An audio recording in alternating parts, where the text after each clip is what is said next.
Revista Crianças, uma abordagem transdisciplinar.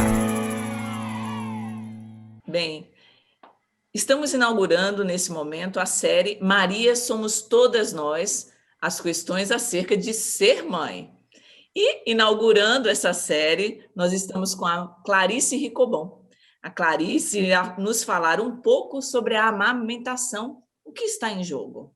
Com a gente estão algumas pessoas da nossa equipe, a Eliane Gomes, a Diana Carneiro e a Ellen Fernanda Assunção Chaves. Bem, queria convidar vocês a participar com a gente dessa discussão muito acalorada. Somos 5 mulheres discutindo esse assunto que tanto nos interessa a todas nós, mães e mulheres.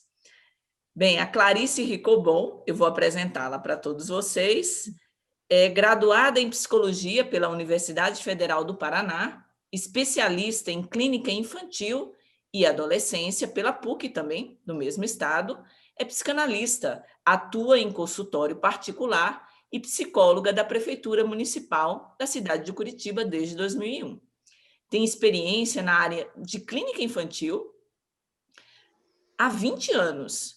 Trabalhou no programa Mãe Curitibana, atendendo gestantes, mães e bebês. Atualmente trabalha no Ambulatório de Saúde Mental Infantil Encantar, da Prefeitura Municipal da mesma cidade, fazendo atendimento clínico de crianças com risco de autismo e que sofreram algum tipo de violência. Especialista no atendimento e avaliação de crianças em risco psíquico, de 0 a 5 anos. Sócia da Associação Psicanalítica de Curitiba e coordenadora do curso de formação em clínica infantil dessa instituição. Também é capacitadora da Secretaria Municipal de Educação desta mesma cidade, para professores e pedagogos das creches e escolas de ensino fundamental. Clarice, seja bem-vinda. É um prazer ter você aqui com a gente. Bem, explica para a gente o que é amamentar, né? Amamentar, quais as repercussões da amamentação? De que amamentar nós estamos falando? Olá, bom dia a todos. Amamentar, se a gente fosse generalizar, seria, digamos que é uma forma privilegiada de acalmar o bebê. Por quê? O bebezinho estava lá dentro da barriga da mãe, 9 meses, ele sentia o gosto da mamãe, ele ouvia a voz da mamãe, ele sentia o cheiro da mamãe. E aí, quando ele vem para o mundo e vem todo esse choque, né? De ter que respirar, de luz e de não sei o quê, a amamentação, o aconchegar, o estar junto, corpo a corpo com a mãe, que é o bebê mamar no seio da mãe, é uma maneira do bebê, de novo, se sentir em segurança, né? Como se ele retomasse esse cheiro, esse gosto, porque o gosto do leite materno, ele é muito parecido com o gosto do líquido amniótico, né? E isso tem a ver em relação com o que a mãe come, né? Então, ele lembra, ele repercute esse abraço, esse cheiro, esse acalanto, essa maneira, né, dele estar dentro da barriga da mamãe. Digamos assim, que torna para o bebê essa chegada ao mundo mais aconchegante, o aleitamento materno, né? Então, essa forma privilegiada é a relação que o bebê tem com a mãe, né, do toque, do carinho, do colo, do contato pele a pele, das palavras, do cheiro da mãe, né? Quando um bebê mama, ele não mama somente os nutrientes que vêm com esse aleitamento materno, com esse leite que vem, né? Ele mama a mãe toda, né? Ele mama o estado afetivo da mãe, ele mama o estado afetivo da onde ele está, ele mama esse gostinho do que a mãe come, né? Então, é interessante. Quando a gente fala dessa questão dos nutrientes que a mãe passa para o bebê, não existe essa ideia de que leite fraco ou que o leite não é forte, né? O organismo é extremamente interessante porque ele tira substâncias do corpo inteiro da mulher para fortalecer o leite, né? Então, esse leitinho que vem no início, que se chama colostro, que é o leite que o bebê mama, né, logo nos primeiros dias, é um leite extremamente rico e é um leite também muito forte em questões imunológicas, né? Ele reforça o sistema imunológico do bebê. Por isso que é muito importante o bebê mamar logo após o nascimento, né? Porque aí ele já vai estimulando todo o mecanismo hormonal da mãe a começar a produzir e a ejetar esse leite, que vem primeiramente na forma desse colostro, que é um leite extremamente rico em gorduras e em toda essa questão de imunidade.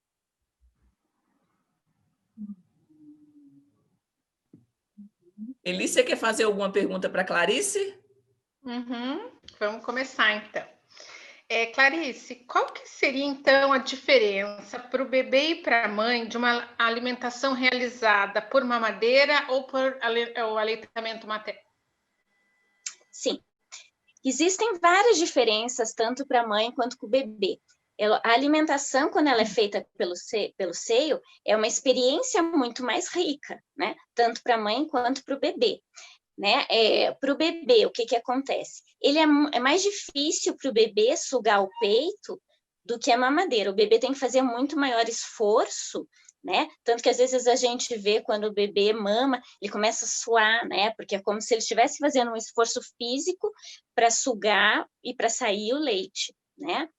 Mas existe também toda a questão oral, né? Porque uma coisa é a boca do bebê estar em contato com o mamilo, que é a pele da mãe, a temperatura da mãe, de uma coisa dele estar mamando um bico de plástico, né? Se a gente for ver toda a questão de sensações, é muito mais rica ele estar mamando no peito do que num bico de plástico, que não tem temperatura, que não tem um gosto lá, que não muda, não tem o gostinho da mamãe.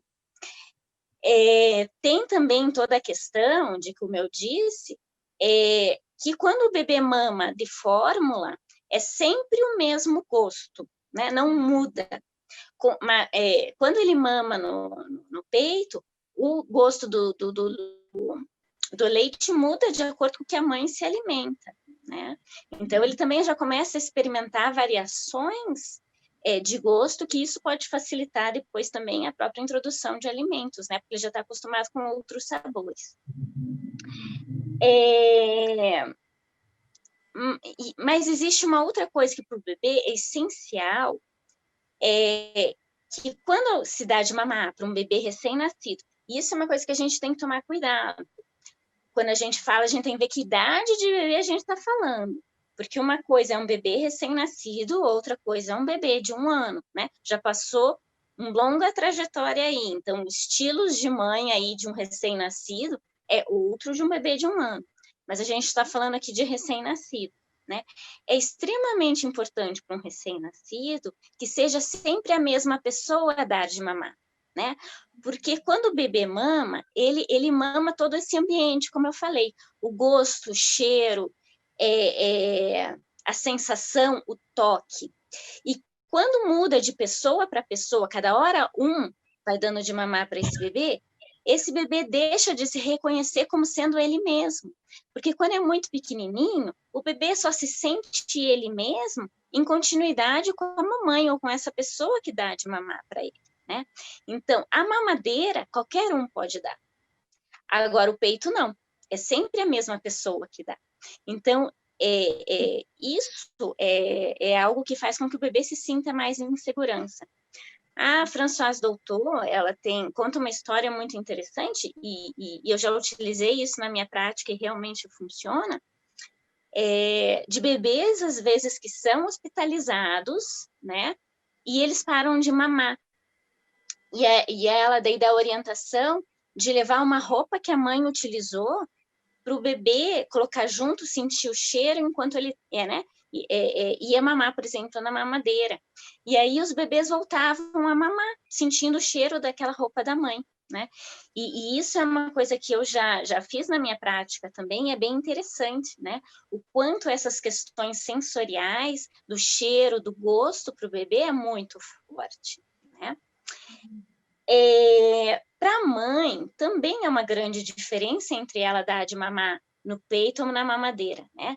Porque quando ela dá no peito, é uma sensação de, digamos assim, de saber que é algo que você produz no seu corpo, é algo que você vai fornecer para o seu bebê e aquilo vai ser vida, né? Aquilo vai fazer com que o seu bebê cresça, aquilo vai fazer com que o seu bebê desenvolva. Então, essa sensação de que a minha fisiologia produz alguma coisa que vai tornar o meu bebê vivo e que vai fazer com que o meu bebê cresça, é algo que a mamadeira não tem, né? A mulher não sente esse poder da vida que sai do peito dela e vai para esse bebê, né? Também é interessante a gente pensar que a amamentação é uma forma de também considerar já esse bebê como um sujeitinho. Porque o que é, né? A mulher, ela não produz o leite se não é estimulada. E o que estimula a produção do leite? Né? Tanto a visão do bebê, o cheiro do bebê, quanto a sucção do bebê. Então, o fato do bebê sugar, isso faz com que ela também produza leite. Então, aí, ele está sendo um sujeito também nesse sentido, porque ele está fazendo que algo, né, que ele quer, a sucção dele, provoque essa reação no corpo da mãe de produção de leite, né? Clarice, Existe... eu queria te... você falou nessa questão da fisiologia, né? De desse sabor, né? Que o bebê ele vai experimentando durante a amamentação. A amamentação é a primeira experiência do sujeito no mundo, né? Pela oralidade, né? E isso me trouxe um caso muito bacana que tem muito a ver com essa coisa com que você traz da Françoise Doutor, que é um caso da Miriam Sergé, né? Que é uma psicanalista francesa que trabalha muito tempo com bebês e ela fala que durante as visitas, que ela é uma psicanalista ambulante no hospital, um bebê ele se recusa a mamar, né? E a dieta da mãe tinha mudado, que a mãe era indiana, então era uma comida muito assim recheada temperada com curry, com condimentos muito fortes, né? E durante toda a gestação era a alimentação dessa mãe. Essa mãe ela fica hospitalizada, muda-se completamente a dieta dessa mãe no hospital, né? E aí o bebê, ele não quer mamar. E aí a Miriam Segé, alguém que estava cuidando ali de toda essa dinâmica da mãe e o bebê, essas dificuldades iniciais, eles pedem para fazer uma comida, sim, uma comida tradicional da mãe. E quando a mãe come essa comida, que é uma comida típica dela, o bebê volta a mamar, né? Então, eu achei um caso muito lindo, assim, porque, de fato, né, tem uma marcação importante que a gente tem que ficar atento, né? O que comia, o que a mãe comia e parou de comer, né? O que está em jogo nisso? Sim, exatamente, né? A amamentação é uma questão muito sutil, não é apenas uma questão de pega, né? Ou de sucção do bebê, é algo que vai além disso. E lógico que existem questões de pega, às vezes de adaptação, e isso são coisas, né, simples de se resolver se a mamãe está com dificuldade. Existem lugares que podem ajudar, né? Todo município existe um programa que pode utilizar ela, né? Ajudar ela nessa questão. Mas às vezes são fatores muito sutis que estão em jogo em amamentação, né? Fatores que vão desde a estrutura psíquica da mãe, né? Da história de gerações de mulheres da família, né? Tudo isso está em jogo. Porque quando uma mulher se torna mãe, né, ela resgata todas essas questões de mães, né, de que vêm antes dela e que culminam nela, e que tipo de mãe ela quer ser, que modelo de mãe ela tem, né, se ela quer ser, se a mãe dela foi ok, bacana, ela quer, de uma certa forma, achou a mãe dela foi uma boa mãe, então ela quer repetir coisas que a mãe fez no cuidado com ela, ou não, né? Se ela tem uma relação extremamente conflituosa com a mãe, ou de uma violência, eu não quero ser como a minha mãe foi, né? Mas então daí que tipo de mãe eu vou ser? Como eu vou ser com o meu bebê? É como, de uma certa forma, criasse um vácuo, né? A questão da amamentação, ela também está ligada muito a valores simbólicos, né? Que a gente tem que levar em jogo. Então, por exemplo, se numa família, toda geração de primogênitos, né, dos primeiros bebês, meninos, não mamam no peito, né? Então, o que que acontece? Eu vou ter o meu primeiro nenê e veio o homem. De uma certa forma, inconscientemente, se eu forço uma amamentação e esse bebê mama, ele não vai ser inserido numa linhagem, né, simbólica desta família, que quer dizer, todos os bebês primogênitos nunca mamaram, né? Então, assim, são coisas muito sutis que, quando a gente vai avaliar uma questão de dificuldade de amamentação, a gente tem que levar em conta. Porque, às vezes, forçar uma amamentação nessa situação, às vezes é tirar essa criança de um lugar simbólico que está acima disso, né? O Clarice, aproveitando essa sua fala, né, assim, diante da sua experiência, quais são os principais medos e fantasias que uma mulher tem a respeito do amamentar? Uhum. Então, são muitas questões, né? E que, às vezes, durante o pré-natal, durante a gestação, ela já, né, começa a ouvir muitas coisas, né? E hoje se fala muito sobre isso, mas a gente sempre tem que filtrar o que se fala sobre isso, né? Primeiro, de não ter leite e o leite ser fraco, né? A questão do leite fraco, como eu disse, isso não existe, né? O organismo faz malabarismos para o leite ali ser ok para aquela criança. Agora, a pouca produção de leite, isso vai depender daí de N fatores, né? Desde a questão da sucção do bebê, de quanto se está se oferecendo esse bebê, até questões psicológicas, principalmente, que às vezes afetam essas questões, né? Por isso que às vezes é extremamente interessante ter algum profissional, né, da área de psicologia dentro de um programa de aleitamento materno, porque às vezes fatores nossos emocionais influenciam sobremaneira, né, essa questão da amamentação.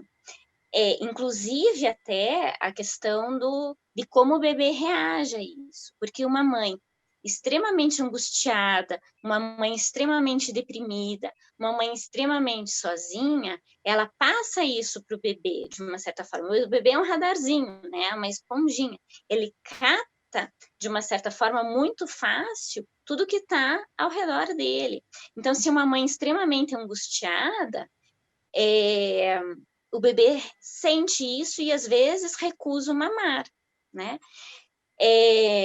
Eu tenho várias experiências, né, de mães que foram no programa de aleitamento materno com questões, né, de que o bebê recusava o peito e que eram questões de angústia da mãe.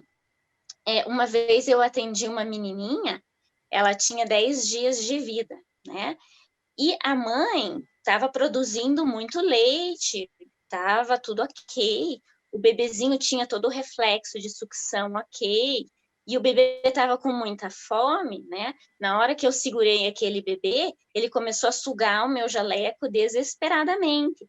Mas o que acontecia? A mãe pegava esse bebezinho, botava no peito e a menina jogava a cabeça para trás e berrava, berrava, berrava, né?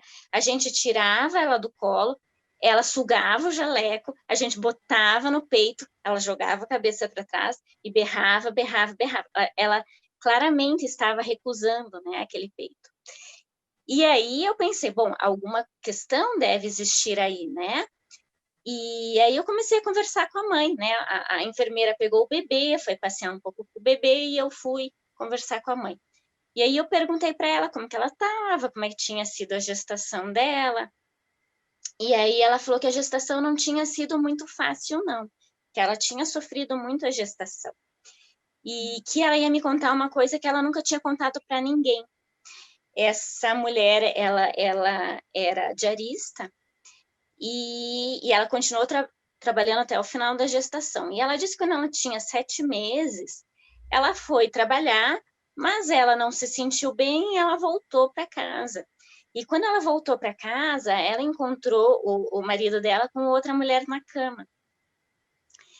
E aí, mediante tudo aquilo, ela pensou, bom, eu já cresci, ela tinha sido uma mulher que tinha crescido sem pai, e ela não queria que a filha dela também nascesse e crescesse sem pai.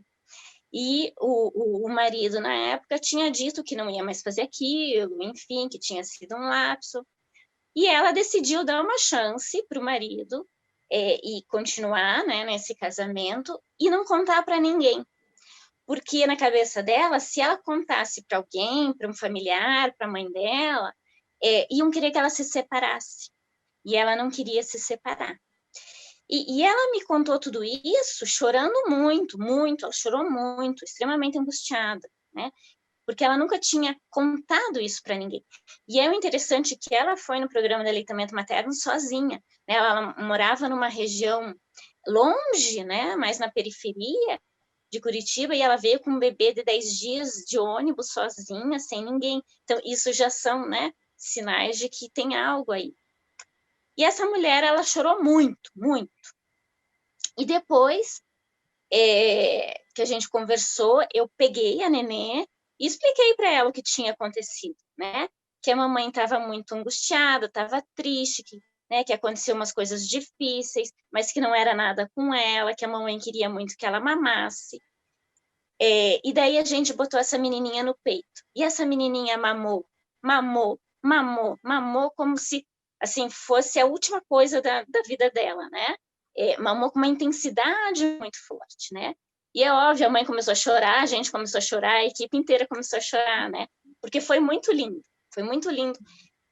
o valor das palavras, né? Essa mulher precisava botar em palavras coisas que ela não tinha falado para ninguém, um medo, um desespero, um desamparo. É óbvio, né, que esse casamento estava, provavelmente alguma coisa ia acontecer ali, que isso não ia se sustentar, mas enfim, depois disso, essa mulher retornou algumas vezes ao programa de aleitamento materno e a menininha estava mamando super bem, né? Começou a mamar. Depois que a mãe chorou, a mãe pôde chorar, né?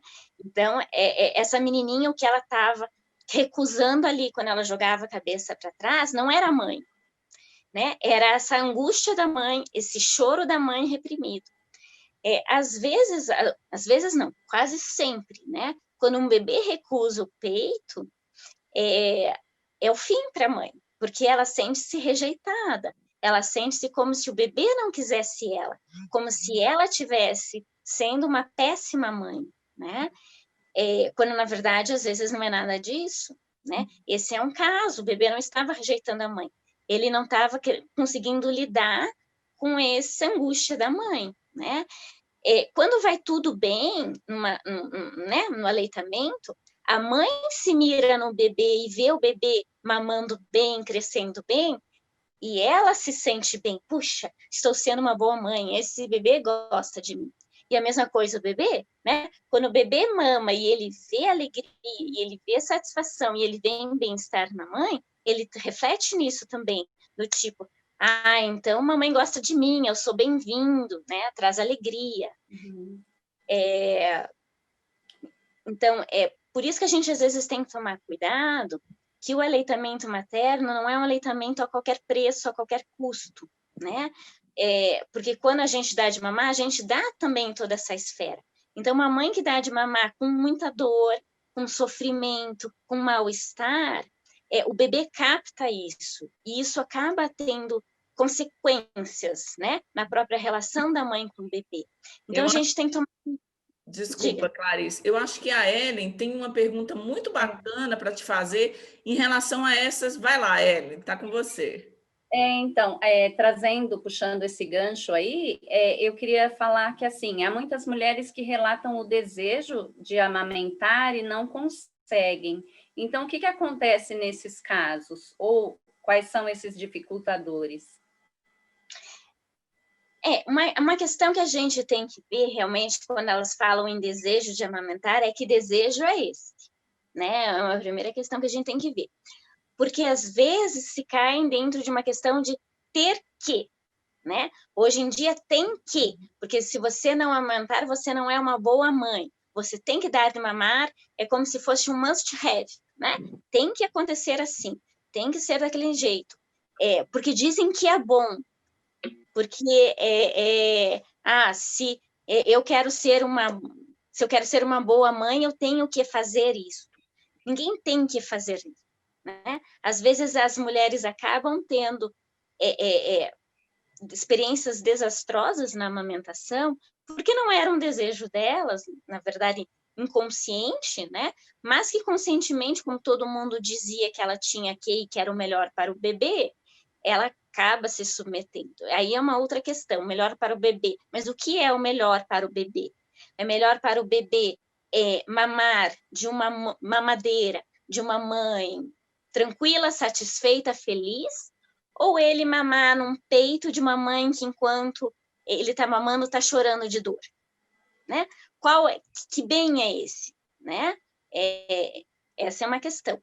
Outro desejo que a gente tem que avaliar, que desejo é este de amamentar, se é um desejo, por exemplo, assim, eu nunca fui amamentada e eu tenho desejo de amamentar, ou minha mãe me amamentou, então eu também quero amamentar, ou porque eu quero ter essa experiência íntima, essa relação íntima com o meu bebê, se eu quero ter essa experiência de algo de mim saciar o bebê, o meu filho, né, essa troca intensa que é a amamentação. Então, quando a gente avalia essa questão do desejo de amamentar, a gente tem que avaliar um pouco da mulher também, da história que essa mulher tem, né? Porque senão as coisas ficam numa questão meio de ninguém tem que fazer nada em relação a isso, né? Falando também um pouquinho dessa questão dos medos, né, em relação à amamentação, um medo muito comum é o medo do corpo disforme, né, que a amamentação pode trazer, no sentido de que o meu peito vai cair, eu vou ficar feia, bom, isso eu não quero.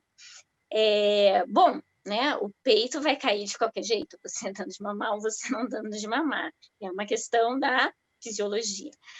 Mas a questão é que existem muitas outras coisas que você, em relação a essa questão do peito cair, que a mulher pode ter sustentação com sutiãs, enfim, isso é algo que se pode ver depois, né? Mas a gente ainda hoje tem uma coisa meio estabelecida de que logo após o parto a mulher tem que estar ok, já tem que estar bem, tem que estar disposta, já tem que estar magra, feliz, alegre, e são coisas que não existem, não coincidem uma mulher estar magra, feliz e bela e ela acabar de parir um bebê, né? Às vezes as mulheres que entram numa questão muito difícil de que elas têm que emagrecer, que elas têm que voltar ao corpo de antes, é uma questão da mulher mesmo, né? No sentido de que eu não me reconheço mais nesse corpo. Às vezes no pós-parto, quando as mulheres têm questões com o pós-parto que é extremamente comum, porque o pós-parto é extremamente desestabilizante, né?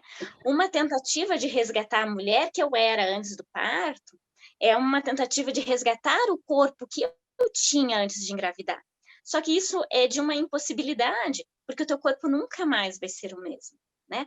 Você pode emagrecer, mas tem marcas que estão ali, que marcam uma gestação. Então, essa tentativa de se reconhecer num corpo anterior à gestação é uma tentativa angustiante e frustrada, né? Até porque... Diga.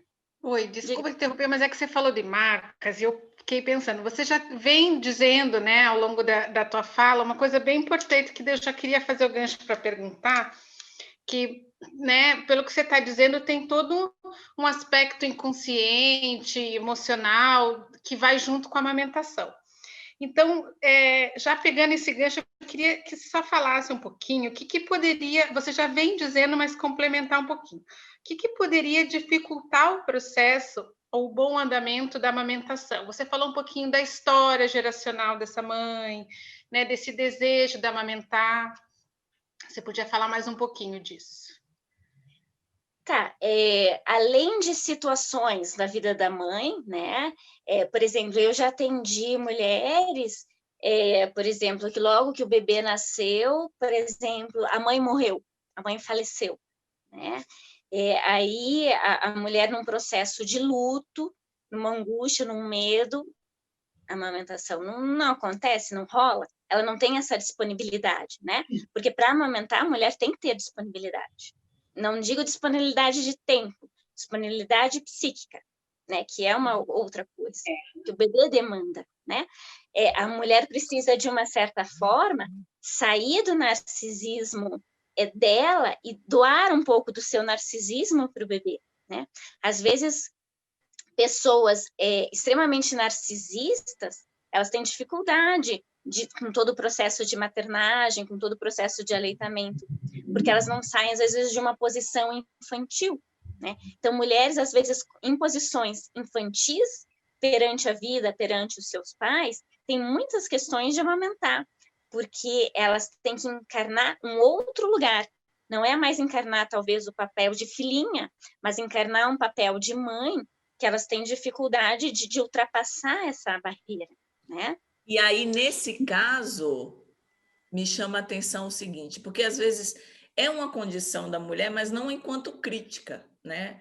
É uma posição enquanto situação mesmo, né? De desamparo próprio, né? Então, quanto é necessário uma rede de apoio, né, que sustente essa mulher egoicamente para que ela possa também ser doadora, né, desse narcisismo secundário, certo, Clarice?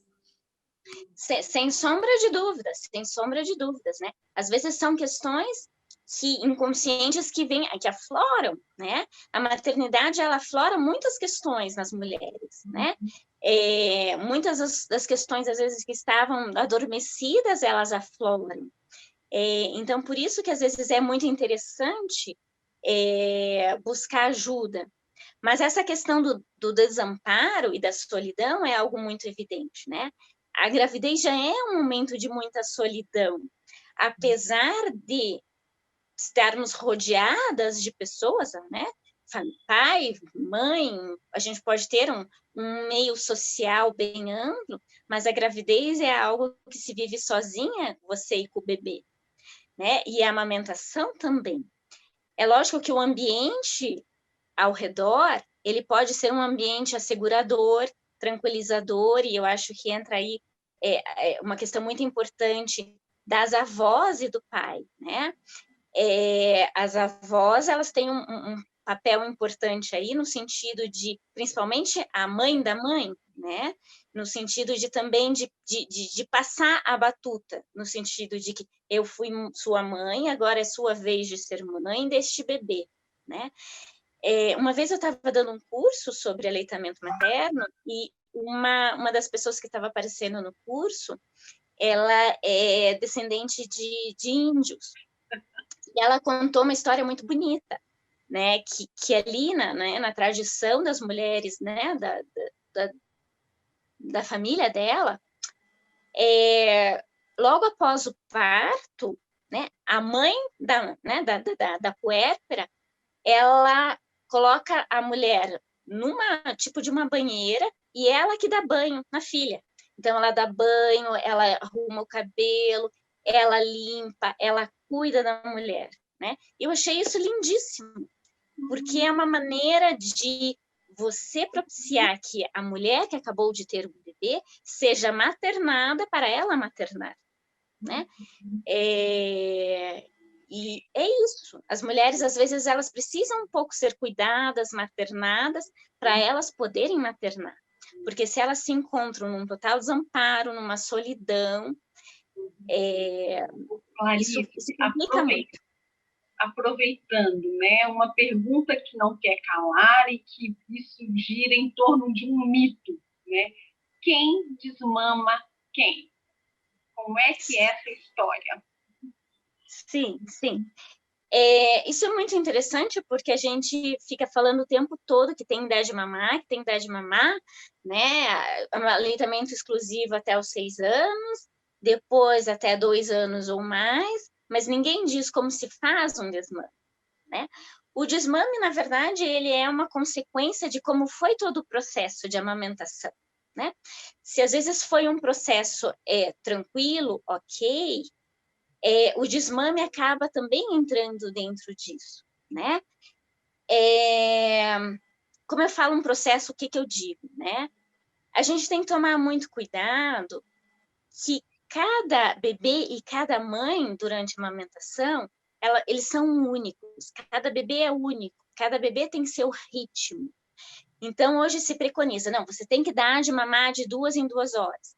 Existem vários aplicativos hoje que, né, lembram a mãe quando é o horário de amamentar, que tem que acordar o bebê, e às vezes não é necessariamente isso, cada bebê tem seu ritmo. Tem um bebê que é mais glutão, ele vai querer mamar de hora em hora. Aí tem bebê que gosta mais do soninho, e ele precisa dormir 3 horas. E se você acorda ele com 2 horas, ele acorda irritado e não vai querer mamar.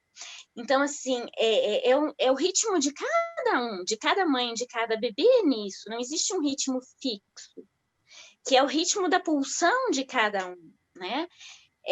Então, isso é uma coisa que tem que se tomar muito cuidado, né? As características desse bebê no aleitamento. Então, se o aleitamento vai sendo ok, né? Se a mãe começa a introduzir, se o bebê aceita essa introdução de alimentos, né? Que começa com uma frutinha, depois vai para uma papinha, e as coisas vão, depois vem os dentes, e quando o bebê, depois, ela começa a cortar um pouco mais essa amamentação, quando essa amamentação começa daí a acontecer 1, 2 vezes por dia, quando a criança já é maior, esse desmame, ele é progressivo, né? Então, os dois desmamam dos dois, né? Às vezes, mas a gente tem que lembrar que quem tem uma posição, né? Às vezes, de ter que colocar um limite é a própria mãe, né? Não é fácil desmamar, ainda bem quando as coisas estão muito bem, né? Até porque a amamentação, isso é uma outra diferença de você dar no peito e dar de mamadeira, porque a amamentação causa sensações corporais na mãe, né? Ela causa a ocitocina, que ela é um hormônio importantíssimo, né? Na produção e na injeção do leite, ele é responsável pelo orgasmo. Então, a mulher, durante a amamentação, ela tem sensações de bem-estar, ela tem sensações de prazer, né? Que, por exemplo, um bebê mamando na mamadeira, ela não vai ter. E essas sensações de prazer, elas podem ter 2 lados, né? Ou a mulher quer manter aquela amamentação eternamente, exatamente para manter essa sensação, ou isso é extremamente incômodo, e ela sente um mal-estar como se essa sensação de prazer fosse algo meio que incestuoso, né? Então, às vezes, muitas mulheres têm dificuldade de amamentar para lidar com esse contato da boca do bebê com o peito dela, que é uma sensação prazerosa, como também elas têm essa questão de meio que incestuosa, né? Então, às vezes, mulheres... Clarice, diga. Eu queria que você, aproveitando esse gancho, falasse um pouquinho até que ponto o aleitamento materno a qualquer custo é benéfico tanto para o bebê quanto para a mãe. Aí, se você já puder puxar esse gancho. Sim, né? É aquilo que eu falei. Que é melhor uma mãe dando uma mamadeira, né? Cantando, né?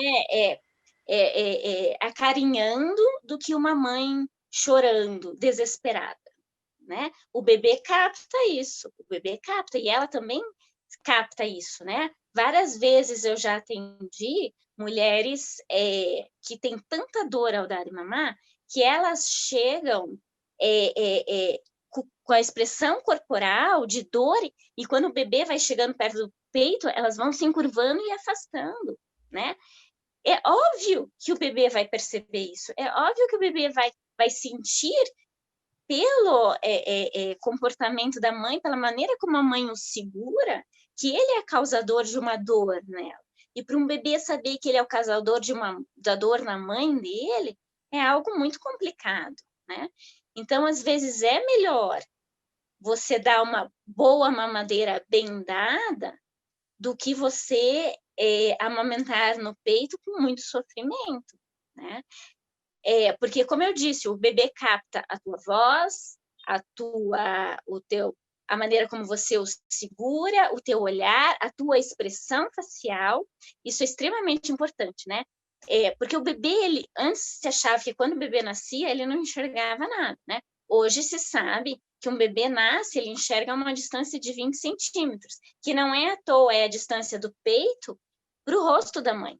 Porque o bebê, a expressão facial da mãe, a maneira como a mãe olha e a maneira como a mãe fala com esse bebê, é essencial para esse bebê se sentir bem-vindo onde ele está.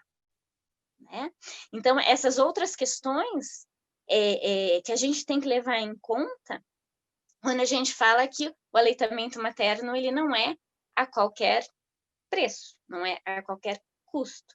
Também não é um bem de consumo, no sentido de dizer, bom, né, eu agora vou fazer o slogan, né, da amamentação, vou colocar na internet de que eu estou dando de mamar, vai em tudo que é lugar de amamentação.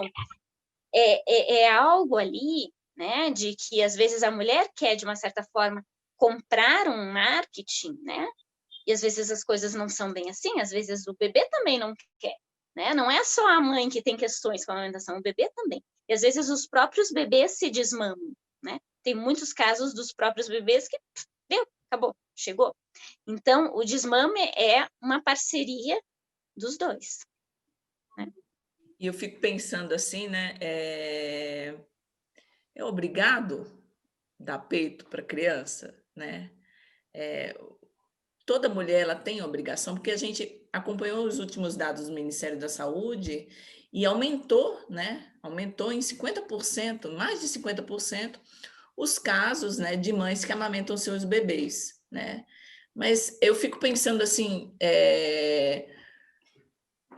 o fato da mulher dar de mamar é uma decisão que ela tem que estar bem para isso, né, Clarice? Ela não pode ser isso que você falou, a qualquer custo, de qualquer maneira, porque a primeira experiência também que esse pequeno sujeito tem na sua relação com o mundo pela primeira vez, né? Uau, estou aqui, vamos lá, mundinho. Opa, minha boca é a minha primeira entrada de prazer, né?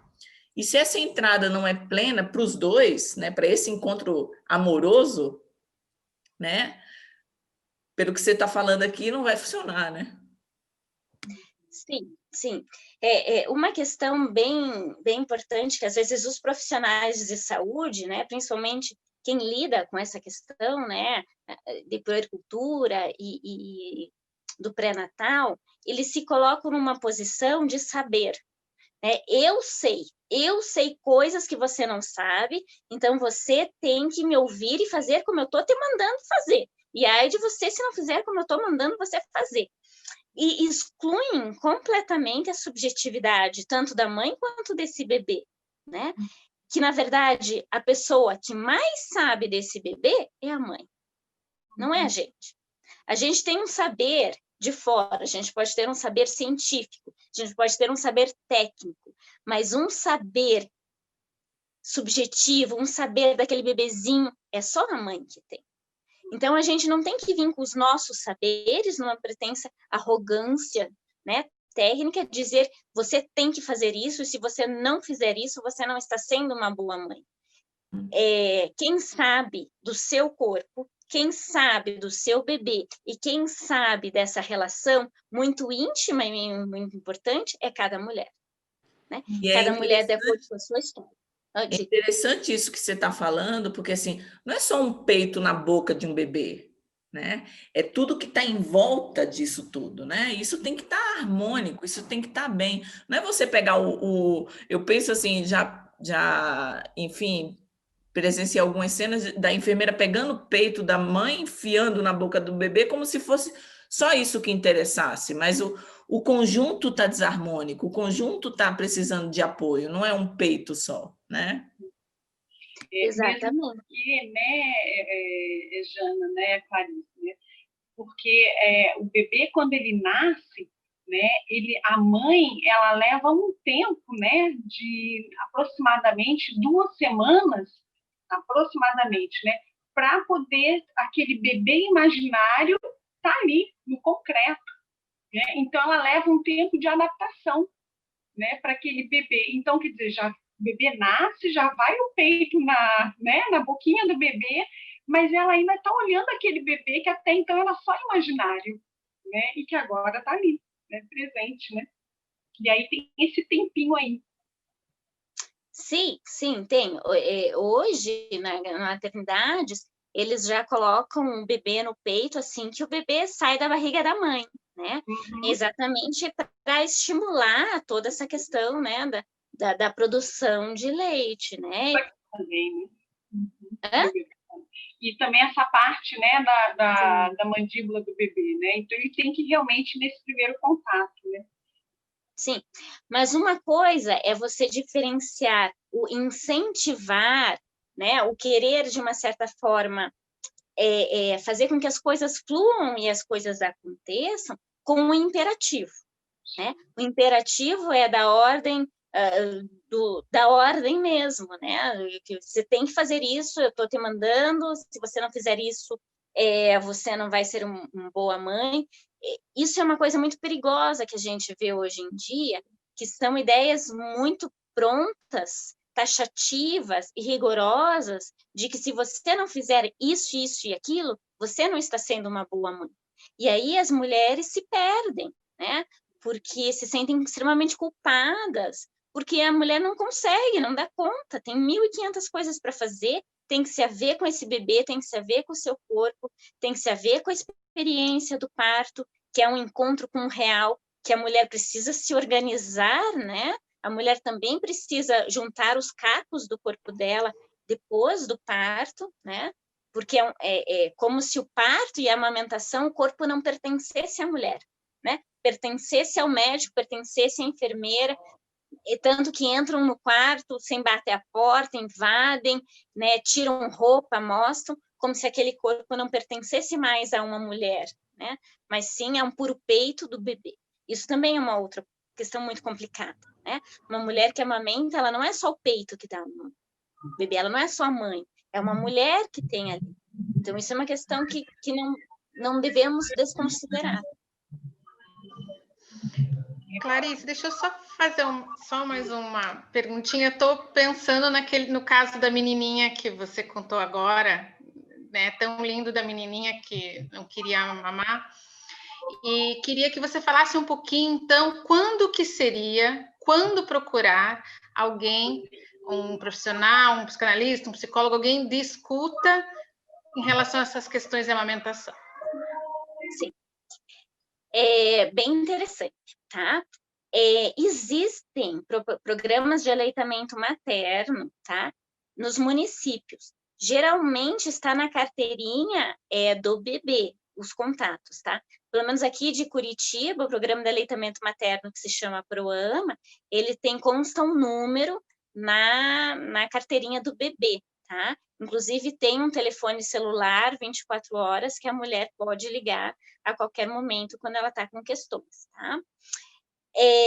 Então, aí precisa de uma questão de avaliação, né? Se é realmente uma questão de adaptação, de pega, de posicionamento, o que é, ou se é uma questão de uma outra ordem, né? Se vai uma questão mais aí emocional.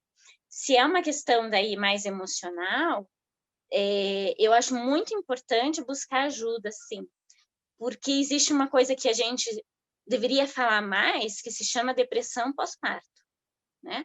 A depressão pós-parto, ela é pouquíssimo diagnosticada, por vários motivos, né? Primeiro, porque a gente tem uma ideia de que a mulher, quando acabou de ter um bebê, ela está no paraíso, ela está maravilhosa, ela acabou de ser mãe, é a coisa mais importante da vida dela, é o momento que ela está super feliz. Então, ver uma mulher que acabou de ter um bebê chorando, deprimida, porque não sabe direito o que fazer, está com medo, quer sair correndo, mas que horror, como é que você pode? Teu bebê está inteiro aí, você está chorando, teu bebê tem braço, tem perna, e você está aí. né? A gente vem com uma ideia de culpabilização muito grande, porque a gente não suporta a questão de que a maternidade, às vezes, pode não trazer tanta felicidade, né? Que a mulher pode, às vezes, deprimir.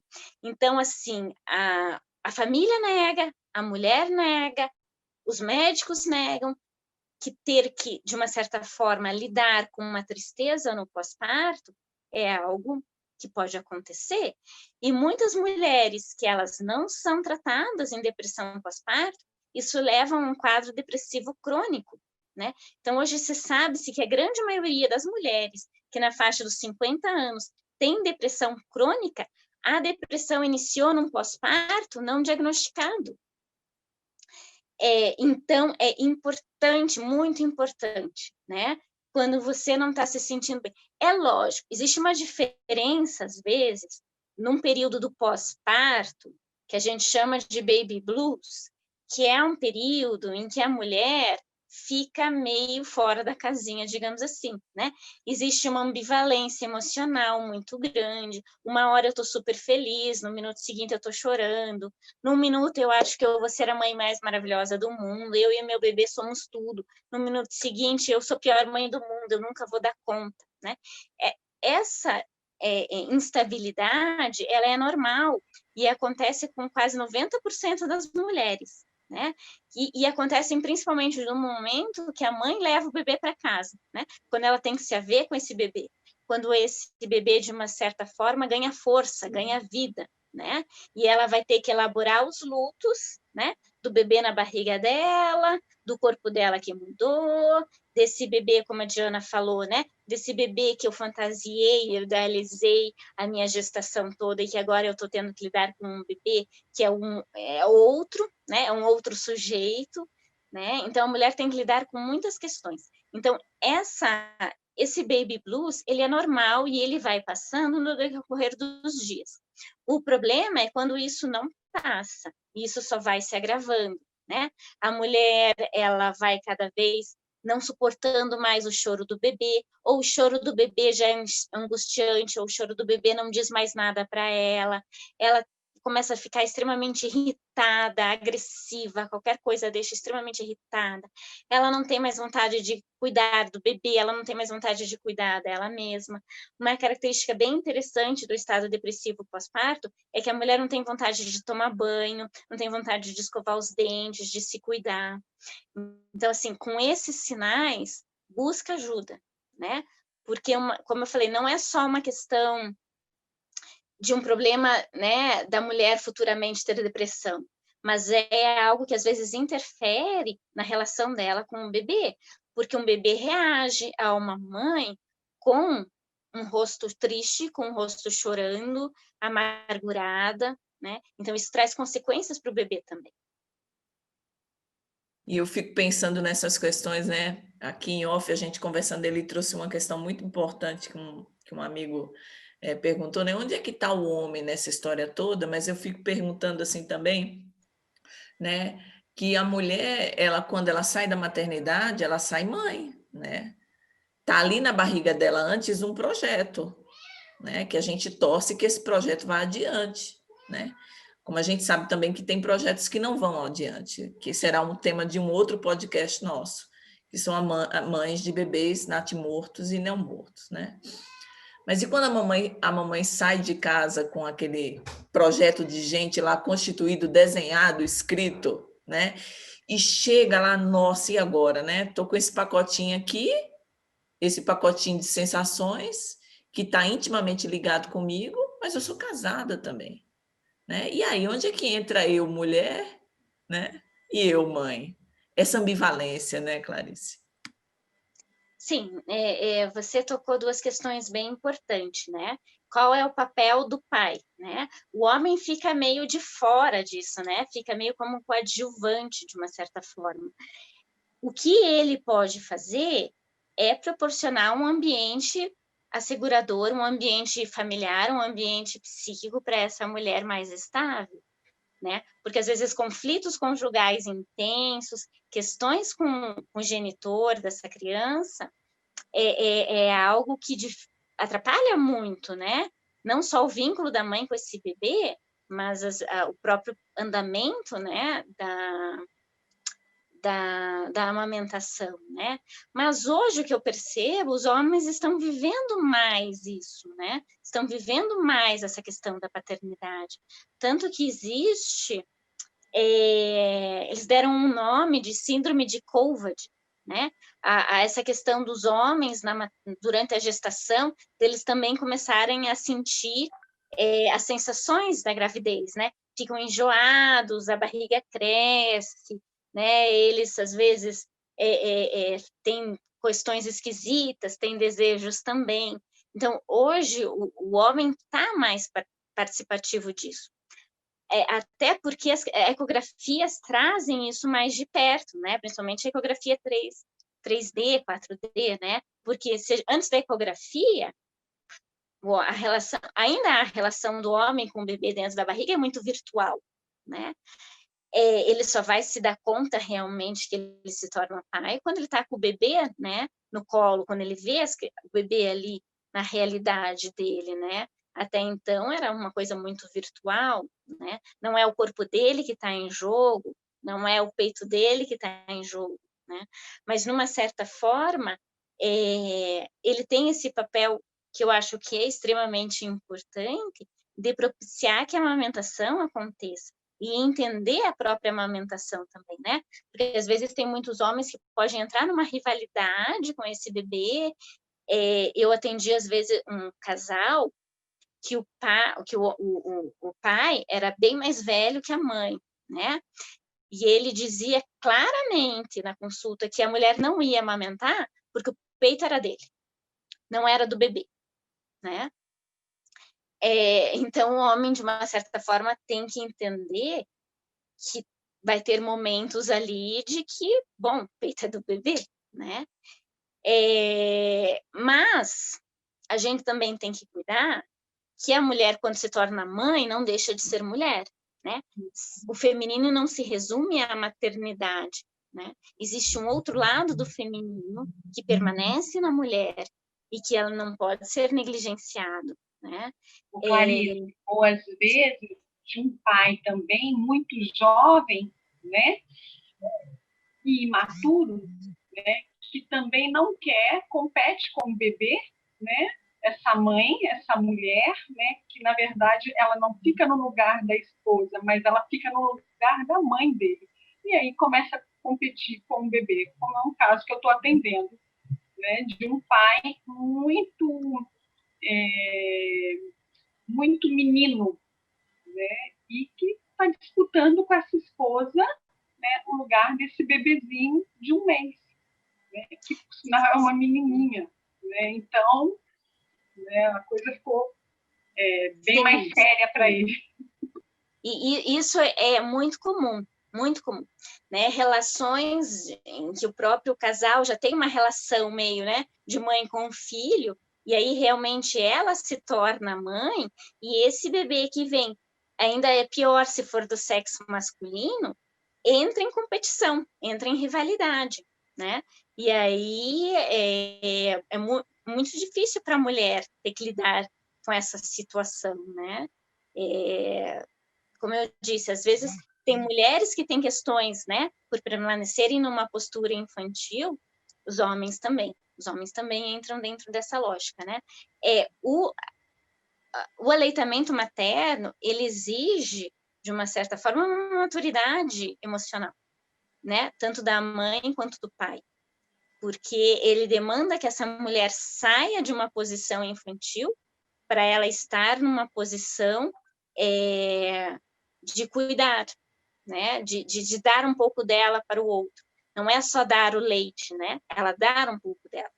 Tem muitas mulheres, às vezes, que têm fantasias de esvaziamento, né? No sentido de que o bebê só suga, esse bebê vai me consumir, esse bebê vai me exaurir, né? Um pouco fantasias de devoramento, né? Às vezes tem bebês que são muito glutões, são muito ávidos, e eles mamam aquilo com uma intensidade, mamam com muita frequência, e às vezes essa fantasia de esvaziamento ou de devoramento acaba sendo uma questão, né, na amamentação. acho importante também trazer, Clarice, a questão de mães solo, né? Onde não tem a figura do pai, a figura masculina. Falar também um pouquinho dessa questão. Sim. As novas configurações familiares, né, trazem, porque a gente está falando da amamentação, e eu estou entendendo que o desenho que a gente está fazendo aqui, que a amamentação é muito mais do que um alimento a ser ingerido, nutrindo o corpo, né, o organismo. Né, se a gente for seguindo uma outra linha aí de raciocínio clínico.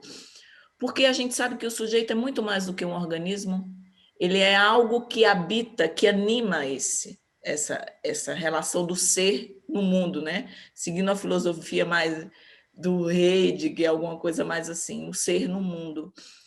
E o que marca a nossa relação com o outro é a própria relação em si. E se a mãe não está bem, né, Clarice? Se aquele que nutre o bebê de elementos simbólicos para além do alimento em si não está bem, né? Queria que você falasse um pouco mesmo dessa coisa assim, o que está em jogo? Porque nós vivenciamos hoje um momento onde não existe mais aquela relação hétero, né?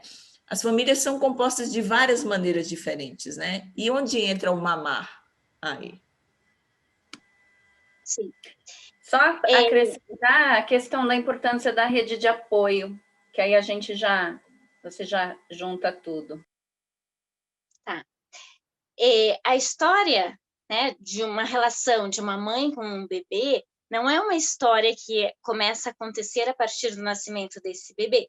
É uma história extremamente antiga, né, que se juntam histórias. Então, junta a história desde a relação dessa mulher com a mãe dela, a relação dessa mulher com o pai dela, essa relação da mulher com o corpo dela, de como que foi menstruar, de como foi se ver mulher, né? Até ir para a história de um encontro dessa mulher com esse homem e que desse encontro gerou um filho. Então, qual a história desse encontro?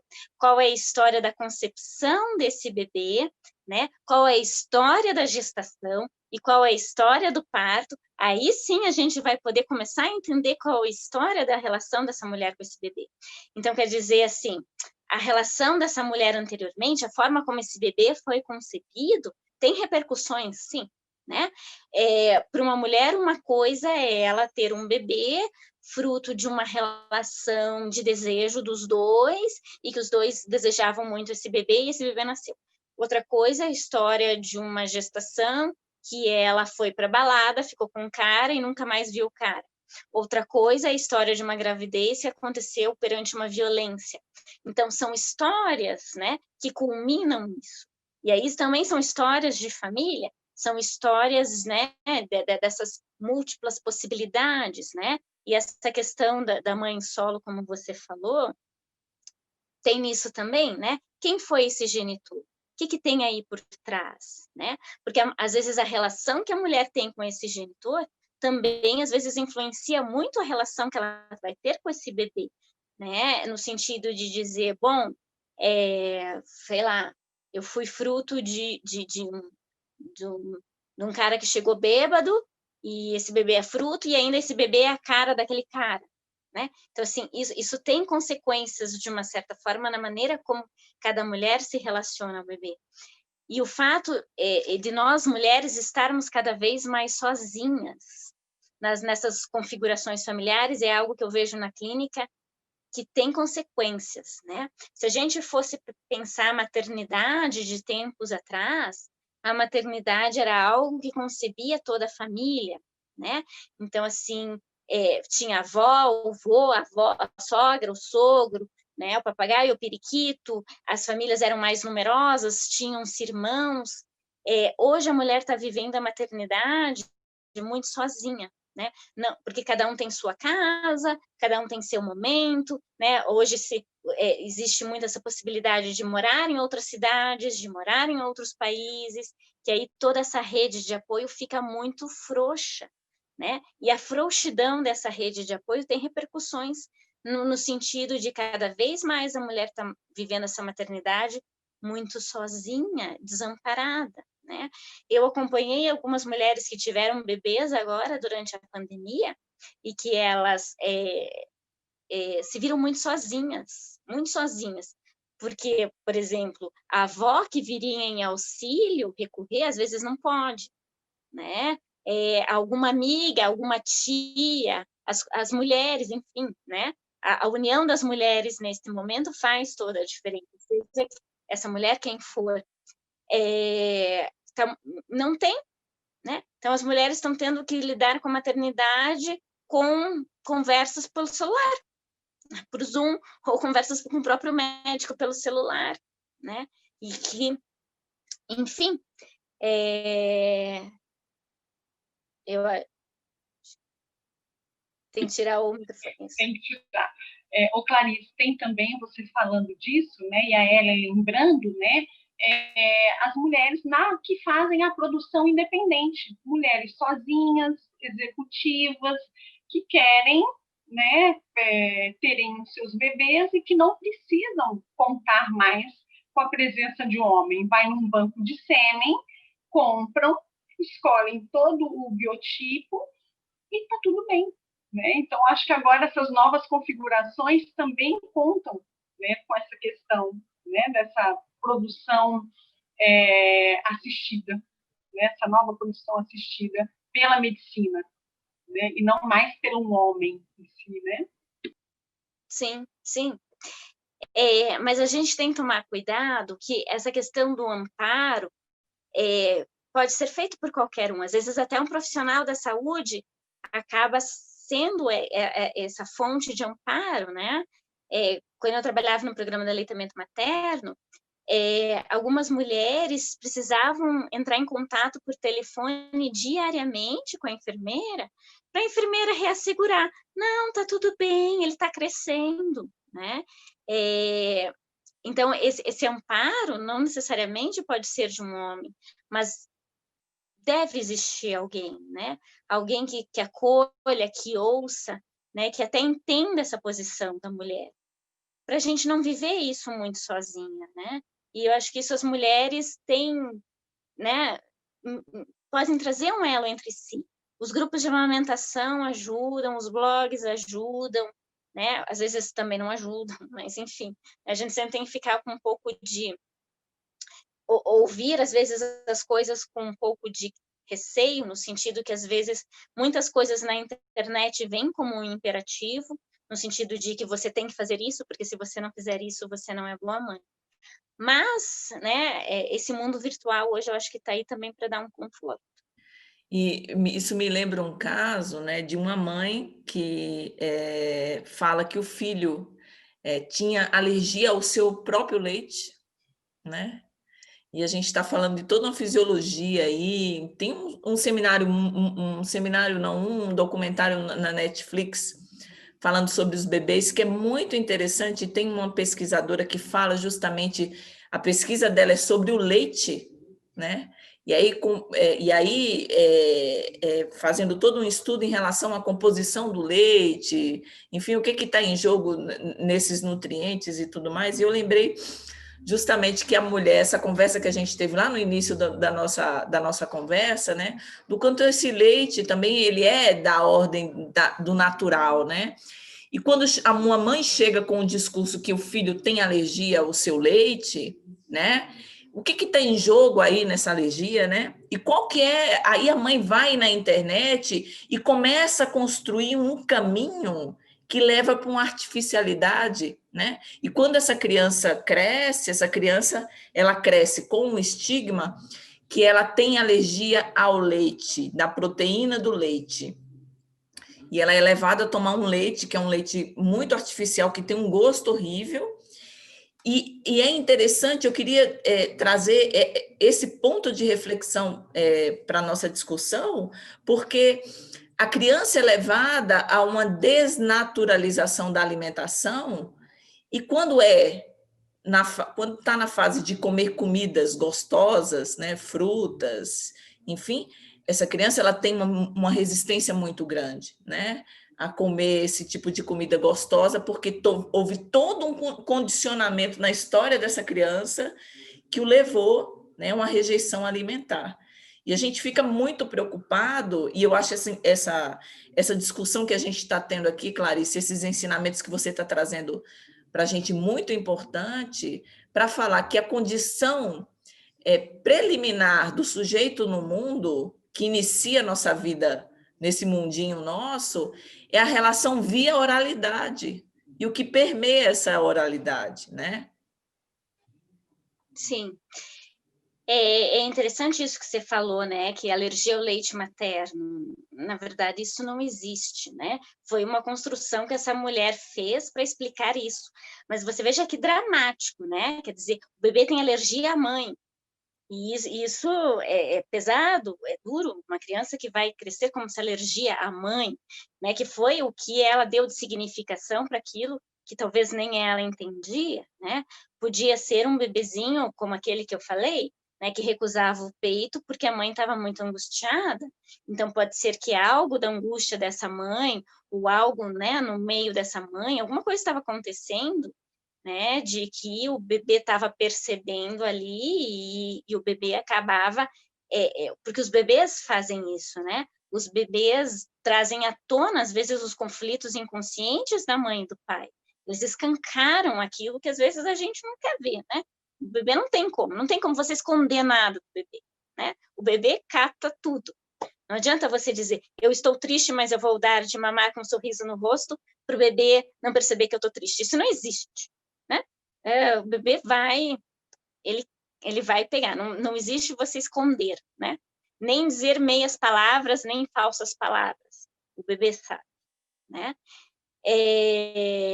Mas você toca numa questão interessante também, porque a nossa relação com o alimento, ele vem dessa primeira alimentação que a gente teve, né? Então, toda a nossa relação com o alimento não deixa de ser uma relação com a mãe.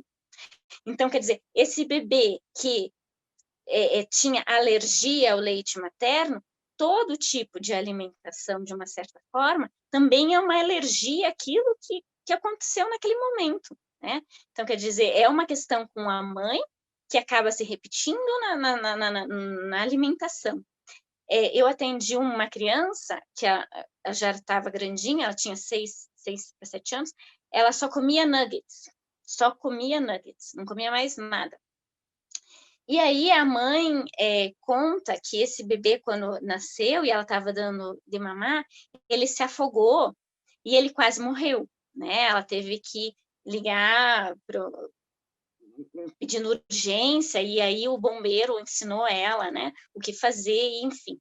Mas ela ficou com essa marca, né, de que o leite dela fazia com que o bebê dela se afogasse e corresse risco de vida.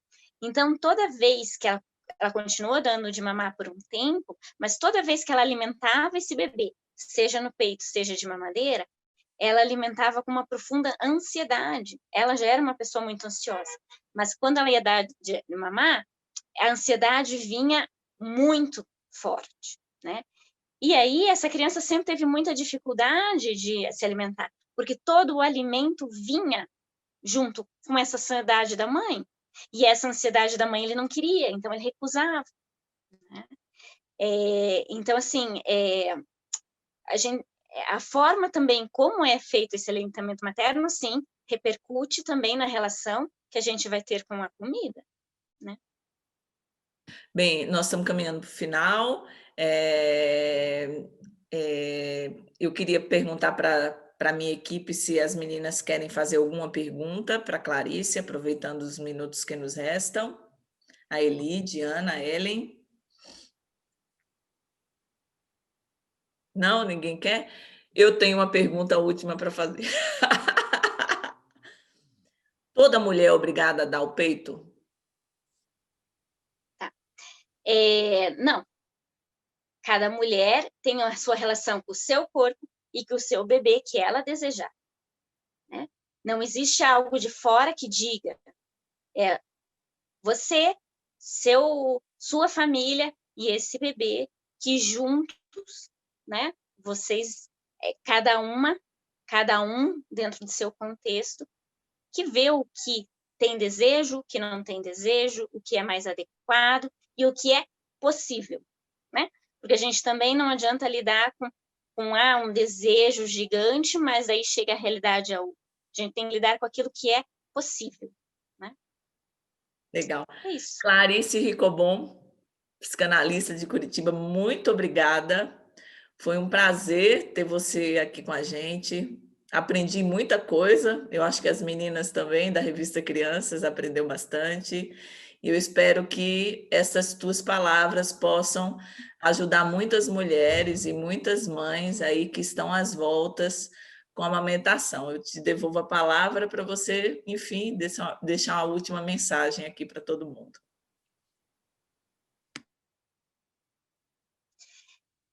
Eu fico muito feliz de falar sobre isso, né? Falar sobre isso é algo que me empolga, que eu gosto, né? E que eu acho extremamente importante, porque às vezes a gente acaba entrando dentro de uma vertente muito técnica da amamentação, né? De técnicas, e a gente esquece todo esse lado que vai além disso, né? É um lado que engloba e que vai além de uma questão de pega. E, então, eu fico muito feliz de estar falando sobre isso e de orientar e dizer que as mães não precisam ficar sozinhas, né? Eu acho que elas podem procurar apoio, ajuda, principalmente psicológica, quando elas não estão bem. É isso, então agradeço também.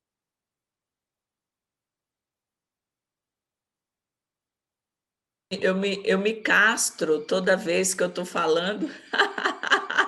É ótimo. Muito obrigada, Clarice, e até uma outra oportunidade. Até, tchau. Meninas, vocês querem deixar alguma mensagem? Eu queria agradecer a Clarice por ter aceitado o convite. Foi maravilhoso escutá-la. Também agradeço, muito bom, Clarice.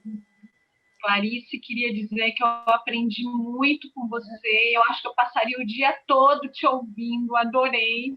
Nossa, foi muito bom. Muito obrigada. É isso aí, gente. Vai ter mais podcasts, vocês fiquem atentos com a série de podcasts Maria Somos Todas Nós, as questões acerca de ser mãe. Um grande beijo a todos.